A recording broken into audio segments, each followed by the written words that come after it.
नमस्कार मित्रों, PS education world के करंट अफेयर्स श्रृंखला में आपका स्वागत है।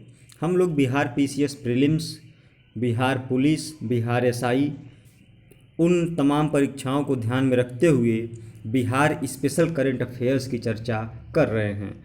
आज मित्रों बिहार करंट अफेयर्स में पार्ट 3 है, जिसमें हम लोग बिहार बजट 2020-21 और आर्थिक समीक्षा 2019-20 की चर्चा करेंगे। चलिए शुरू करते हैं आज का बिहार बजट 2020-21। मित्रों 25 फरवरी 2020 को तत्कालीन उप मुख्यमंत्री वित्त मंत्री सुशील मोदी ने बिहार सरकार के वित्तीय वर्ष 2020-21 का अंतिम बजट विधानसभा में प्रस्तुत किया। तो क्वेश्चन तो यही से बन सकता है आपका कि 2020-21 का बजट किसके द्वारा प्रस्तुत किया गया। तो 2020-21 का बजट सुशील मोदी जी के द्वारा प्रस्तुत किया गया और यह 2020-21 का अंतिम बजट विधानसभा में प्रस्तुत किया गया था। और कब प्रस्तुत किया गया? तो 25 फरवरी 2020 को। 25 फरवरी 2020 को बिहार का बजट श्री सुशील मोदी जी के द्वारा प्रस्तुत किया गया। वित्तीय वर्ष 2020-21 में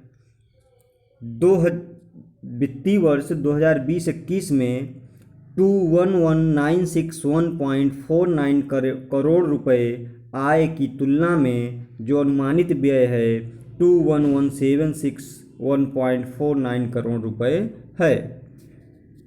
अब इसका मतलब क्या है कि वित्तीय वर्ष की जो आय थी, वित्तीय वर्ष 2020-21 की जो इनकम थी, आय थी, वो कुल थी 211961.49 करोड़ रुपए। 211961.49 करोड़ रुपए, जबकि जो अनुमानित व्यय था वो 211761.49 करोड़ रुपए। ठीक है, तो जो बजट में आय की प्राप्ति है, टोटल आय हुई बजट आय, वो कितना है ये आपका दिख रहा है। ये आपको साइज याद रखना है। और बजट का जो व्यय है, अनुमानित व्यय, वो कितना रहा। तो सारा मामला वही है, 961 है और यहाँ 761 है। तो 9 अगर आता है तो आय है और 7 आता है तो व्यय हो जाएगा। चलिए आगे देखिए, बजट में अनुमानित वित्तीय घाटा कितना आंका गया है। तो वित्तीय घाटा था 2.97%। वित्तीय घाटा जिसे हम राजकोषीय घाटा भी कहते हैं, फिजिकल डिफिसिट भी कहते हैं, तो वो 2.97% है। जबकि ऋण जीडीपी का जो अनुपात है, कर्ज जीडीपी का या ऋण जीडीपी का जो अनुपात है वो है 23.90% ये दोनों फैक्ट बहुत इंपॉर्टेंट हैं, याद रखिए। 2.97 राजकोषीय घाटा है, जबकि 23.90 ऋण जीडीपी अनुपात है। नेक्स्ट, इसमें एक महत्वपूर्ण डाटा आप जोड़ लीजिए। वो आपका जो महत्वपूर्ण डाटा है वो है कि जो राजकोषीय घाटा है उसकी अधिकतम सीमा कितना निर्धारित है। जो राजकोषीय घाटा है उसकी अधिकतम सीमा कितनी निर्धारित है। तो उसकी अधिकतम सीमा निर्धारित है 3% निर्धारित है, और जबकि ये 2.97% रहा है। तो कितना निर्धारित है? 3%, और ये 2.97% रहा है। ये महत्वपूर्ण है कि कितना निर्धारित रहा है, ये याद रखिएगा। चलिए नेक्स्ट देखते हैं। राज्य के कृषि विश्वविद्यालय में अनुसंधान प्रोत्साहन ग्रांट एवं कृषि छात्रों को सम्मानित करने के लिए प्रतिभा स्टाइपेंड योजना की शुरुआत का प्रस्ताव किया गया।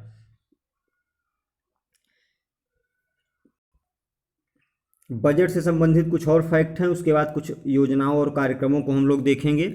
तो चलिए, बजट में शिक्षा पर अब तक का सर्वाधिक आवंटन किया गया है। अगर आपसे पूछता है कि इस बार बजट का सर्वाधिक आवंटन किस क्षेत्र में किया गया, तो शिक्षा के क्षेत्र में, एजुकेशन के फील्ड में सर्वाधिक आवंटन किया गया। 35,191 करोड़ रुपए, 35,191 करोड़ रुपए। शिक्षा आपको याद रखना है कि शिक्षा पे कितना किया गया, तो 3500 करोड़ रुपए से ज़्यादा, 35,000 करोड़ रुपए से ज़्यादा किया गया। तो एक मोटा मोटा आंकड़ा रखेंगे ध्यान में। तो शिक्षा पर सर्वाधिक व्यय किया गया। और वित्तीय वर्ष 2020-21 में कृषि विभाग का जो स्कीम मद रहा है वो 2,395.08 करोड़ रुपए तथा स्थापना में प्रतिबद्ध व्यय 757 करोड़ रुपए। इस तरह से कुल प्राक्कलन 3,152 करोड़ रुपए है। तो कृषि विभाग को कुल कितना दिया गया, 3,152.8 करोड़ रुपए। वर्ष 2020-21 के बिहार बजट में राजकोषीय घाटा अभी हम लोग चर्चा किए कितना था, तो 2.97 राज्य सकल घरेलू उत्पाद का, जीडीपी का, जो एसजीडीपी होता है, एसजीडीपी राज्य सकल घरेलू उत्पाद का, तो हम लोग चर्चा कर चुके हैं। वित्तीय वर्ष 2020-21 के बजट में ग्रीन बजट पेश करते हुए पर्यावरण संरक्षण से संबंधित गतिविधियों की विवरणात्मक पुस्तिका देश में पहली बार सदन में प्रस्तुत की गई। तो देश में पहली बार सदन में पर्यावरण संरक्षण से संबंधित गतिविधियों के लिए एक पुस्तिका प्रस्तुत की गई है जिसका नाम है ग्रीन बजट नामक पुस्तिका जो है पेश की गई है। तो बिहार सरकार के द्वारा, बिहार सरकार ने ग्रीन बजट पेश किया है जो कि पर्यावरण संरक्षण से संबंधित है और देश में ये पहली बार है।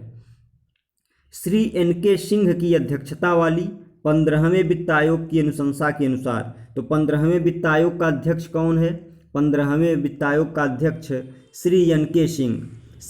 सिंह हैं और उनके अनुशंसा पर केंद्रीय करों में जो केंद्र सरकार के कर होते हैं उसमें बिहार की हिस्सेदारी 10.061% निर्धारित की गई है। ये महत्वपूर्ण फैक्ट है कि 15वें वित्त आयोग ने कर में हिस्सेदारी बिहार के लिए कितना निर्धारित की है, 10.061%, बहुत इम्पॉर्टेंट है, जो कि 14वें वित्त आयोग से 0.396% अधिक है, पिछले 14वें वित्त आयोग से 0.39 अधिक है। बिहार वर्ष 2008-9 से लगातार राजस्व आधिक्य राज्य रहा है। जो बिहार है वो 2008-9 से लगातार राजस्व आधिक्य राज्य रहा है और यहाँ 2005-06 से 2015-16 तक जो आर्थिक वृद्धि रही है 10% से ज़्यादा रही है।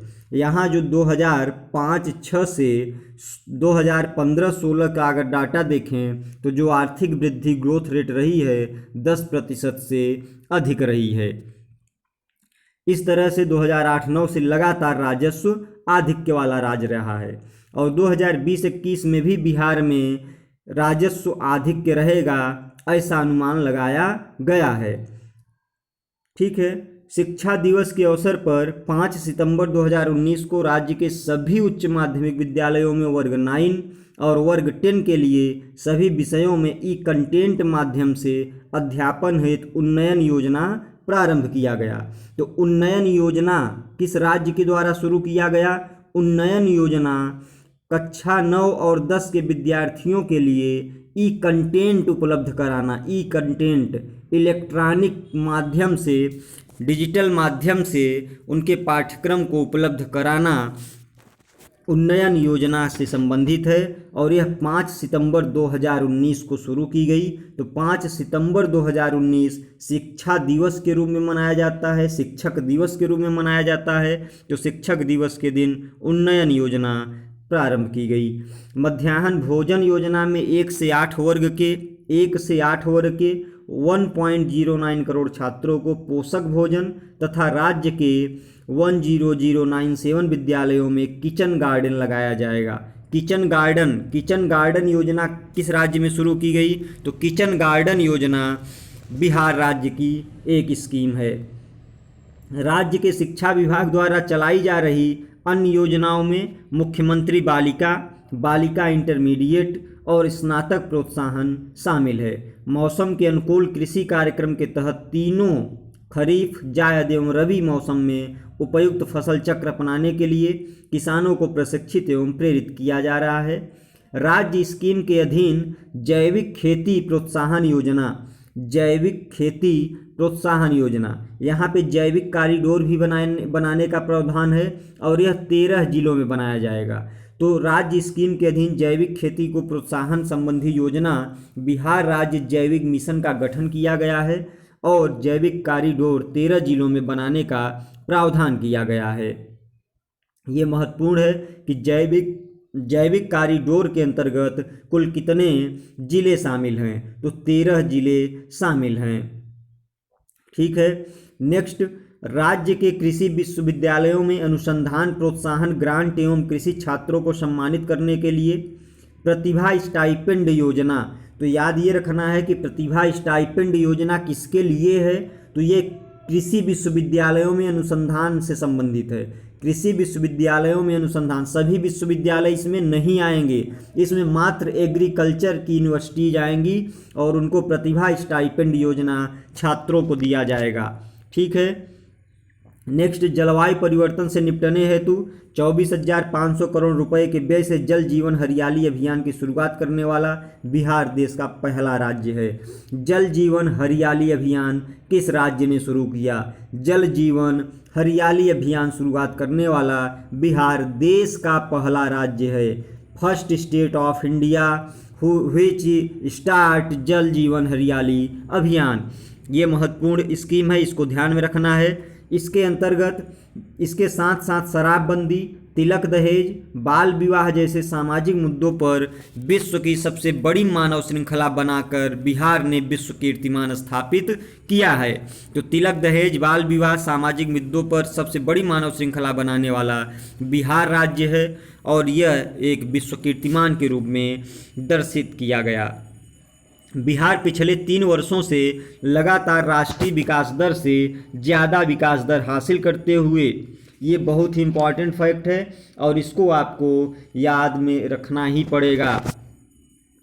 बिहार पिछले 3 वर्षों से लगातार राष्ट्रीय विकास दर से ज़्यादा विकास दर हासिल कर रहा है और स्थिर मूल्यों पर 10.53%, 11% से कम है, 10.5%, 10.53% विकास दर। जबकि वर्तमान मूल्यों पर एक स्थिर मूल्य होता है और एक वर्तमान मूल्य होता है। तो वर्तमान मूल्यों पर 15 से अधिक है। देखिए 10% से 15% के बीच में आपको याद रखना है। 10% से अधिक है 10.5 स्थिर मूल्यों पर, जबकि 15 से ज़्यादा है 15.01%। तो ये आसानी से याद हो जाएगा कि स्थिर मूल्यों पर 10.53 है और वर्तमान मूल्यों पर 15.01% विकास दर हासिल किया है और यह पिछले 3 वर्षों में लगातार राष्ट्रीय विकास दर से ज़्यादा है। ठीक है। और अगर हम लोग जीएसबीए की बात करें, सकल राज्य मूल्यवर्धन की बात करें, तो उसके अंतर्गत 3 क्षेत्र आएंगे, प्राइमरी, सेकेंडरी और टर्शियरी। तो प्राइमरी सेक्टर में 21.3% की ग्रोथ रेट है, जबकि सेकेंडरी सेक्टर में 19.7% की है, टर्शियरी सेक्टर में 59%। तो 21, 19 और 59% का ग्रोथ रेट है, जो पीएसटी है, प्राइमरी, सेकेंडरी और टर्शियरी। ठीक है। चलिए नेक्स्ट, एक और महत्वपूर्ण फैक्ट है, आपको याद रखना है। ये फैक्ट क्या है? अगर हम लोग पेट्रोल की खपत के आधार पर देखें, तो पटना, मुजफ्फरपुर और गोपालगंज, अगर हम लोग प्रति व्यक्ति लघु बचत के आधार पर देखें, पर व्यक्ति लघु बचत आधार के आधार पर देखें, सेविंग के आधार पर देखें, जो स्मॉल सेविंग है प्रति व्यक्ति लघु बचत के आधार पर, तो पटना, सारण और बक्सर राज्य समृद्ध हैं। अगर प्रति व्यक्ति लघु बचत के आधार पर समृद्ध जिले पूछेगा तो उसमें आपका पटना है, सारण है और बक्सर है। पटना, सारण, बक्सर है। लेकिन अगर पेट्रोल की खपत के आधार पर समृद्ध जिले पूछता है तो उसमें आपका पटना है जो कि दोनों में कॉमन है, और मुजफ्फरपुर, गोपालगंज।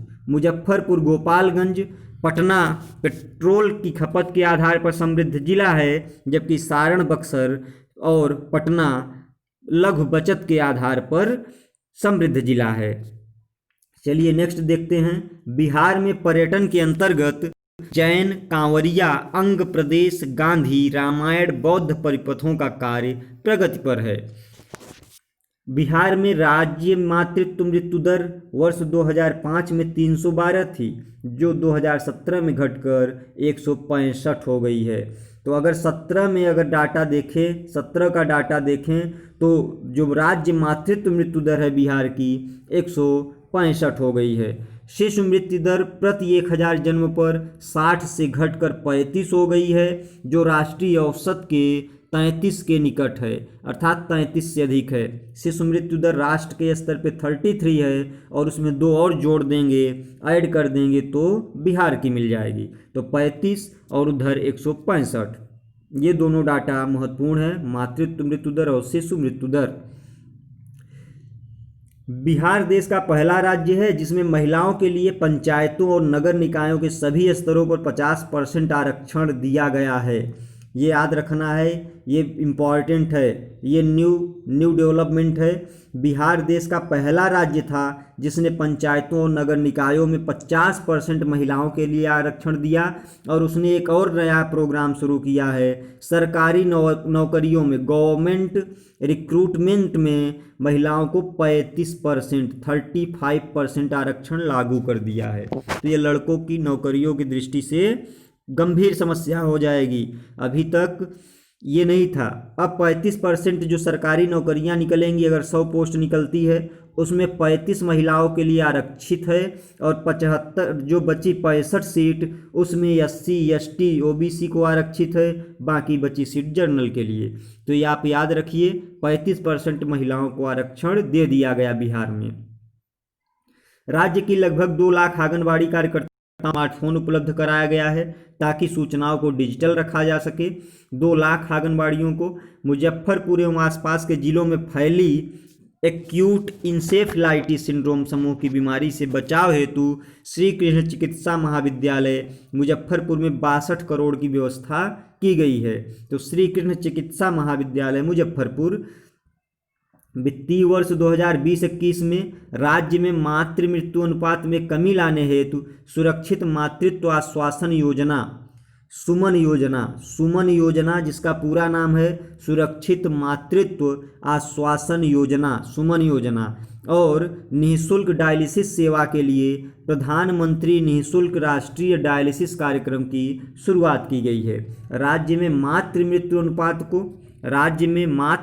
अनुपात को कमी लाने के लिए सुरक्षित मातृत्व आश्वासन योजना और राष्ट्रीय डायलिसिस कार्यक्रम की शुरुआत की गई है। ठीक है, चलिए नेक्स्ट देख लेते हैं। वित्तीय वर्ष 2020-21 में पशुपालन विभाग के अंतर्गत टीकाकरण अभियान,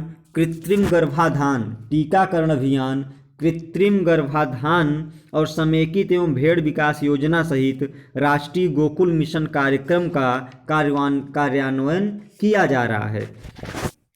हर घर बिजली, हर घर नल जल तक पक्की गली नाली, घर में शौचालय निर्माण, उच्च शिक्षा के क्षेत्र में नए संस्थाओं की स्थापना, युवा सशक्तिकरण एवं महिलाओं को आरक्षण आदि सरकार की प्रमुख उपलब्धियां हैं। सिमुलतला आवासीय विद्यालय जो जमुई में है, उसकी आधारभूत संरचना के निर्माण के लिए 75 करोड़ रुपए स्वीकृत किए गए हैं। 75 करोड़ रुपए स्वीकृत किए गए हैं। 20 करोड़ रुपए के व्यय से UNFPA द्वारा तालीम नव बालगान की शुरुआत की गई है। तो ये याद रखना है कि तालीम नव बालगान की शुरुआत कहाँ की गई है, तो ये बिहार में की गई है। United Nations food protection authority या एजेंसी के द्वारा, UNFPA, United nation food protection authority के द्वारा तालीम नव बालगान की शुरुआत बिहार में की गई है।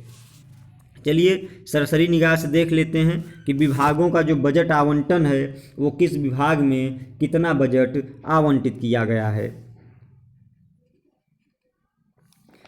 तो प्राथमिक शिक्षा में जो प्राथमिक शिक्षा है, प्राथमिक शिक्षा के अंतर्गत सबसे ज़्यादा धन आवंटित किया गया है। प्राथमिक शिक्षा के अंतर्गत सबसे ज़्यादा धन आवंटित किया गया है और उसके बाद आपका कृषि विभाग है। प्राथमिक शिक्षा और कृषि विभाग को सबसे ज़्यादा आवंटन किया गया है। ये याद रखना है कि सबसे ज़्यादा आवंटन किसको, तो प्राथमिक शिक्षा विभाग और कृषि विभाग को। बिहार बजट 2020-21 में जो रेवेन्यू जनरेट होती है, सबसे ज़्यादा रेवेन्यू प्राप्त होती है, वो कहाँ से आती है, तो ये आप देख सकते हैं केंद्रीय करों में राज्यांश, जो केंद्रीय करों में राज्य का हिस्सा होता है, सबसे ज़्यादा 43%, सबसे ज़्यादा 43.02% कहाँ से, केंद्रीय करों में राज्यांश का हिस्सा। और केंद्र सरकार से सहायता अनुदान में 24.89% प्राप्त होता है। तो ये दो याद रखिएगा, दो याद रखना है, केंद्रीय करों में राज्यांश सबसे अधिक, केंद्र सरकार से सहायता अनुदान सबसे अधिक, और उसके बाद स्वयं का कर राजस्व तीसरे पे है। जो बिहार राज्य खुद कर प्राप्त करता है वो 3rd स्थान पे है। जबकि रुपया सबसे ज़्यादा कहाँ जाता है, रुपया सबसे ज़्यादा कहाँ जाता है, तो ये देख लीजिए, सबसे अधिक रुपया खर्च होता है सामाजिक सेवाओं पे। सामाजिक सेवाओं पे सबसे ज़्यादा राजस्व खर्च होता है, 43.56%, अर्थात 43.5% खर्च सामाजिक सेवाओं पर, और दूसरा सामान्य सेवाओं पर, तीसरा आर्थिक सेवाओं पर। तीनों सेवाएं लगातार लगी हुई हैं, सोशल सर्विसेज, जनरल सर्विसेज और economical services. SGE, social, general और इकोनॉमिकल सर्विस पे सबसे ज़्यादा खर्चा किया जाता है बिहार सरकार के द्वारा। एक महत्वपूर्ण तथ्य ये है कि राज्य में 10% से अधिक विकास दर वाले सभी प्रक्षेत्र सेवा क्षेत्र के अंतर्गत आते हैं। राज्य में जो भी क्षेत्र 10% से अधिक विकास दर हासिल कर रहे हैं वे सेवा क्षेत्र के अंतर्गत आते हैं। सेवा क्षेत्र का योगदान बिहार की अर्थव्यवस्था में 59% है, भी आपने देखा। और अगर हम राज्य के प्रति व्यक्ति आय की बात करें, राज्य के प्रति व्यक्ति आय की बात करें, स्टेट पर कैपिटा इनकम की बात करें, तो जो वर्तमान में 18-19 में है 33,629 रुपये है। ये 2018-19 के अनुसार है। 2018-19 के अनुसार 33,629 करोड़ रुपये, 33,629 करोड़ रुपये प्रति व्यक्ति की आय है। बिहार में पर कैपिटा इनकम है 33,629 रुपये। ये 2018-19 का डाटा था। जो 2004-05 में 8,773 रुपये कमाता था वो आज 2018-19 में 33,629 रुपये कमा रहा है। ठीक है, इसके साथ साथ जो 7 निश्चय हैं, बिहार की महत्वपूर्ण योजनाओं में जो 7 निश्चय हैं, सुशासन कार्यक्रम 2015-20 में शामिल किया गया है 7 निश्चय को। 7 निश्चय बिहार सरकार की जो स्कीम है 7 निश्चय, वो सुशासन कार्यक्रम 2015-20 में शामिल किया गया है, 15 और 20 के अंतर्गत। तो इसमें 7 निश्चय कौन कौन सा है, तो पहला निश्चय है आर्थिक हल युवाओं का बल। आर्थिक हल युवाओं का बल, पहला निश्चय आर्थिक हल युवाओं का बल। दूसरा निश्चय आरक्षित रोजगार महिलाओं का अधिकार। पहला युवाओं को रोजगार है, दूसरा आरक्षित रोजगार महिलाओं के लिए। तो इसके अंतर्गत 18.1% सहभागिता महिलाओं की है बिहार राज्य में। बिहार राज्य में 15 से 59 वर्ष की महिलाओं की जो श्रम शक्ति सहभागिता है वो 18.1% है। तीसरा निश्चय है हर घर बिजली लगातार, हर घर बिजली लगातार, और 2018 तक पूरा करने का निश्चय किया गया था। हर घर नल का जल चौथा निश्चय है। पांचवा निश्चय जो आपका है घर तक पक्की गली नालियाँ। छठा निश्चय है शौचालय निर्माण का, घर का सम्मान, अवसर बढ़े आगे पढ़ें, निश्चय सेवन है अवसर बढ़ें आगे पढ़ें। तो ये 7 निश्चय हैं जो बिहार सरकार के द्वारा शुरू किए गए थे। इस तरह से मित्रों हमने आज आपसे बिहार बजट के संबंध में जो महत्वपूर्ण डाटा था उसका चर्चा कर लिए। आप इसको पूरी तरह से सुन लें, समझ लें, और हम लोग आर्थिक समीक्षा, इसके बाद आपके पास 10 मिनट का एक वीडियो होगा जिसमें हम लोग इकोनॉमिक सर्वे के महत्वपूर्ण तथ्यों को देख लेंगे, आर्थिक सर्वे के महत्वपूर्ण तथ्यों को देख लेंगे। ठीक है, तो आज आपके लिए बस इतना ही। ज़्यादा से ज़्यादा लोगों के पास वीडियो को शेयर करें, सब्सक्राइब करें, लाइक करें, बेल आइकन की बटन ज़रूर दबा लें ताकि आपको नई जानकारी मिल सके। पीएस एजुकेशन वर्ल्ड में आपका स्वागत है, और तब तक के लिए धन्यवाद। धैर्य बना के आप सुनें और अधिक से अधिक लाभान्वित हों।